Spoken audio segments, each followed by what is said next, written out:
Salut à toutes et à tous, vous avez été nombreuses et nombreux à visionner la vidéo pénurie, inflation, comment en profiter. Bah là je vous refais une deuxième vidéo, c'est juste une petite annexe de cette première vidéo, pénurie, inflation, comment en profiter. Et puis bah, je vous mets un petit peu des exemples qui ont lieu actuellement sur la problématique de l'inflation et sur ce qui se passe un petit peu par rapport, dans le monde par rapport un petit peu à ce que font les gens en fait pour essayer de préserver leur pouvoir d'achat. Voilà, bah écoutez, bon visionnage et puis bah écoutez, n'hésitez pas à me mettre vos commentaires. Salut à tous. Anticipe une inflation beaucoup plus forte que ce qui est annoncé par l'INSEE ou ce que les prévisionnistes annoncent. On est à 2,6 en France, disent-ils, mais regardez, on est à 5,5 en Espagne, on est à 5,4 en Allemagne, on est à 5% aux États-Unis. J'anticipe qu'il va y avoir une sacrée hausse de prix dès ce mois-ci dans tous les magasins de toutes les enseignes, à la fois sur l'alimentaire, sur les pâtes, sur les huiles, sur les cafés, sur le cacao, énorme sur le café et cacao.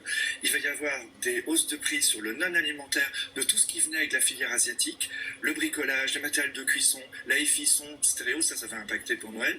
Et puis, il y a aussi le changement de modèle économique qui fait que beaucoup de choses vont être vendues plus chères, parce que moins polluants, parce que fabriquées autrement. Et donc, voilà, il va falloir des systèmes de redistribution. Ça va impacter les plus pauvres. Il n'y a pas que l'inflation dans le ciel économique troublé des États-Unis, il y a aussi une avalanche de grèves et comme une sorte de révolte générale des travailleurs américains. Les travailleurs se rebellent un petit peu, où clairement quelque chose qui se passe à deux niveaux.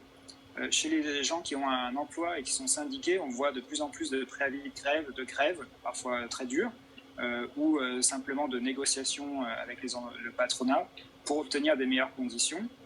Et ça, c'est à la fois une prise de conscience au niveau des employés, des ouvriers, qui a été facilitée par l'épisode du Covid, le confinement et tout ce qu'on a traversé.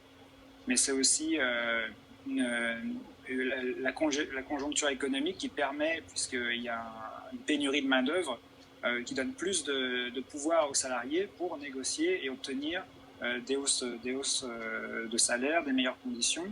Surtout que le Covid a montré les limites ou les risques de retourner au travail. Donc ça donne des arguments et des motifs pour se motiver en plus pour les travailleurs syndiqués.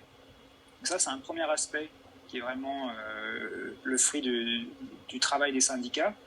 Et l'autre aspect, c'est qu'il y a beaucoup de gens qui refusent tout simplement de revenir sur le marché du travail. Soit ce sont des gens qui sont partis en pré-retraite après avoir perdu leur emploi pendant le Covid et qui du coup ne comptent pas retourner sur le marché du travail. Donc ça, c'est à peu près un tiers des emplois non pourvus.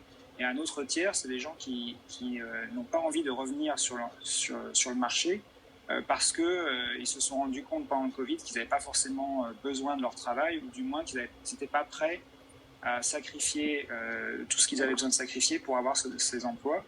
Donc, parce que les conditions salariales ou les conditions de travail ne sont pas suffisamment favorables pour eux, ils préfèrent gagner un peu moins d'argent et rester chez eux, s'occuper de leurs enfants par exemple. Et puis il y a aussi une pénurie de main-d'œuvre dans ces écoles.